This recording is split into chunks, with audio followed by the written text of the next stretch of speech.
ಪ್ರಿಯ ದೇವರ ಮಕ್ಕಳೇ, ನಿಮ್ಮೆಲ್ಲರಿಗೆ ನನ್ನ ಹೃತ್ಪೂರ್ವಕವಾದ ವಂದನೆಗಳು. ಇವತ್ತಿನ ದಿವಸ ಕರ್ತನ ವಾಕ್ಯ 2 ಪೇತ್ರ 1:3-11 ಏನು ಹೇಳ್ತದಂದರೆ, ಭಕ್ತಿ ವೃದ್ಧಿಗೆ ಅನುಕೂಲವಾದ ಪ್ರೇರಣೆಗಳು.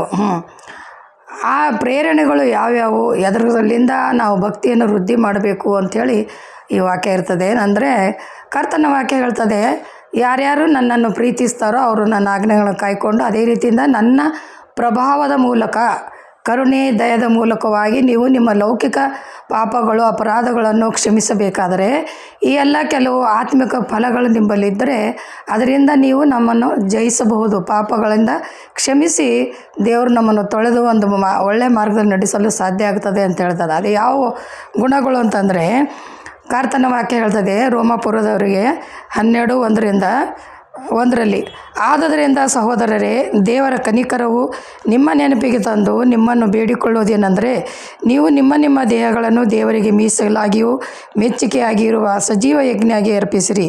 ಇದೇ ನಿಮ್ಮ ವಿವೇಕಪೂರ್ವಕವಾದ ಆಜ್ಞೆ. ದೇವರ ವಾಕ್ಯ ಏನು ಹೇಳ್ತದಂದರೆ, ನಮ್ಮ ಹೃದಯಗಳು ಸಜೀವವಾಗಿಯೂ ಮೀಸಲವಾಗಿ ಮೆಚ್ಚುಗೆಯಾಗಿ ದೇವರಿಗೆ ನಾವು ಒಪ್ಪಿಸಿಕೊಟ್ಟಾಗ ಆತನು ನಮ್ಮನ್ನು ನಮ್ಮ ಹೃದಯಗಳಲ್ಲಿ ವಾಸಿ ಮಾಡಿ ನಮಗಿರ್ತಕ್ಕಂಥ ಎಲ್ಲ ಲೋಕದ ಪಾಪ ದೋಷಗಳು ದುಷ್ಟತನವನ್ನು ಎಲ್ಲವನ್ನು ತೆಗೆದುಹಾಕಿ ತೊಳೆದು ಶುದ್ಧಪಡಿಸಿ ಯೋಗ್ಯರಾಗಿ ಮಾಡ್ತಾನೆ. ಎದಕ್ಕೆ ಯೋಗ್ಯರಾಗಿ ಮಾಡ್ತಾನೆ ಅಂದರೆ, ಆತನು ನಮ್ಮೆಲ್ಲರ ಸಲುವಾಗಿ ದೇವರು ಲೋಕದ ಮೇಲೆ ಎಷ್ಟೋ ಪ್ರೀತಿ ಇಟ್ಟು ತನ್ನ ಒಬ್ಬನೇ ಮಗನನ್ನು ಈ ಲೋಕಕ್ಕೆ ಕಳಿಸಿದನು. ಎದಕ್ಕಾಗಿ ಅಂದರೆ ನಮ್ಮೆಲ್ಲರ ಪಾಪಗಳನ್ನು ಕ್ಷಮಿಸಲ್ಪಡೋದಕ್ಕಾಗಿ. ಅದಕ್ಕಾಗಿ ಅದನ್ನು ನಾವು ನೆನಪಿಟ್ಕೊಳ್ಬೇಕು. ಅದನ್ನು ನೆನಪಿಟ್ಕೊಂಡು ಆತನಲ್ಲಿ ವಿಶ್ವಾಸವಿಟ್ಟು ಹಾಗೂ ಜ್ಞಾನದಿಂದ ದಮೆಯಿಂದ ತಾಳ್ಮೆಗೆ, ತಾಳ್ಮೆಯಿಂದ ನಂಬಿಕೆಗೆ, ಇವೆಲ್ಲ ಆತ್ಮನ ಫಲಗಳು ನಮ್ಮಲ್ಲಿದ್ದಾಗ ನಾವು ಆತನಲ್ಲಿ ದೀನರಾಗಿ ನಮ್ಮನ್ನು ನಾವು ತಗ್ಗಿಸಿಕೊಂಡು, ಅಪ್ಪ ನಮ್ಮ ತಪ್ಪು ಪಾಪಗಳನ್ನೆಲ್ಲ ಕ್ಷಮಿಸು ದೇವರೇ, ನಾವು ಪಾಪಿಗಳು ಅಂಥೇಳಿ ಪಶ್ಚಾತ್ತಾಪದಿಂದ ನಾವು ಒಪ್ಪಿಕೊಂಡಾಗ, ಈಗ ತಾನೇ ವಚನ ಹೇಳಿದಾಗೆ ನಮ್ಮನ್ನು ನಾವು ಆತನಿಗೆ ಅರ್ಪಿಸಿಕೊಟ್ಟಾಗ ದೇವರ ಮಾರ್ಗದಲ್ಲಿ ನಡೆಯಲು ನಮಗೆ ಅನುಕೂಲ ಮಾಡಿಕೊಡ್ತಾನೆ. ಹಾಗೂ ನಮ್ಮನ್ನು ಈಗ 2ನೇ ಬರುಣ ವೇಳೆಯಲ್ಲಿ ದೇವರು ಬಂದಾಗ ನಮ್ಮನ್ನು ಲೋಕದಲ್ಲಿ ಸತ್ತವರಿಗೂ ಬದುಕಿದವ್ರಿಗೆ ನ್ಯಾಯ ತೀರಿಸಿ ನಮ್ಮನ್ನು ಪರಲೋಕ ಮಾರ್ಗ ಸೇರಿಸಬೇಕಂತೆ ಇಷ್ಟೆಲ್ಲ ಪ್ರಯತ್ನ ಮಾಡಿದ್ದಾರೆ. ಅದಕ್ಕಾಗಿ ನಾವು ಕೂಡ ಆತನ ಬರುವಾಗ ಸಿದ್ಧರಾಗಿ ಈ ಎಲ್ಲ ನಮ್ಮ ಆತ್ಮಗಳನ್ನು ಆತನಿಗೆ ಒಪ್ಪಿಸಿ ತಪ್ಪುಗಳನ್ನು ಕ್ಷಮಿಸಿಕೊಂಡು ಆತನ ಮುಂದೆ ಅರಿಕೆ ಮಾಡಿಕೊಂಡಾಗಲೇ ಪರಲೋಕ ಮಾರ್ಗಕ್ಕೆ ಹೋಗಲು ನಮಗೆ ಸಿದ್ಧರಾಗಿ ಮಾಡಿಕೊಡ್ತೇನೆ ಅಂತ ದೃಢವಾಗಿ ನಿಲ್ಲಿರಿ ಅಂತೇಳಿ ವಾಕ್ಯ ಹೇಳ್ತದೆ.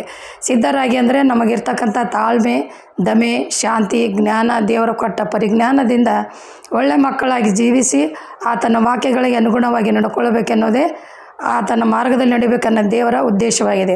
ಆ ಉದ್ದೇಶ ನೆರವೇರಿಸೋ ಸಲುವಾಗಿಯೇ ಎಲ್ಲರೂ ದೇವರ ಸೇವಕರಾಗಿ ದೇವರ ವಚನಗಳನ್ನು, ವಾಕ್ಯಗಳನ್ನು ಹೇಳಿ ಮನಸ್ಸು ಪರಿವರ್ತನೆ ಮಾಡಿಕೊಂಡು ಮಾನಸಿಕವಾಗಿ, ಶಾರೀರಿಕವಾಗಿ ನಮ್ಮನ್ನು ನಾವು ಪರಿಶುದ್ಧ ಮಾಡಿಕೊಂಡು ದೇವರ ಮಾರ್ಗದಲ್ಲಿ ನಡಿಬೇಕೆಂದೇ ಇವತ್ತಿನ ವಾಕ್ಯ ಇರ್ತದೆ. ಅದಕ್ಕಾಗಿ ನಾವು ದೇವರಲ್ಲಿ ಪ್ರಾರ್ಥನೆ ಮಾಡೋಣ.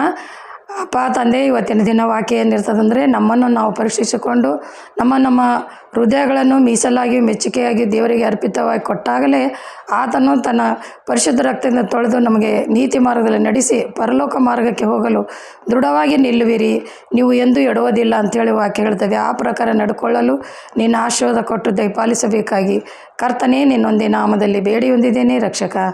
ಆಮೇನ್.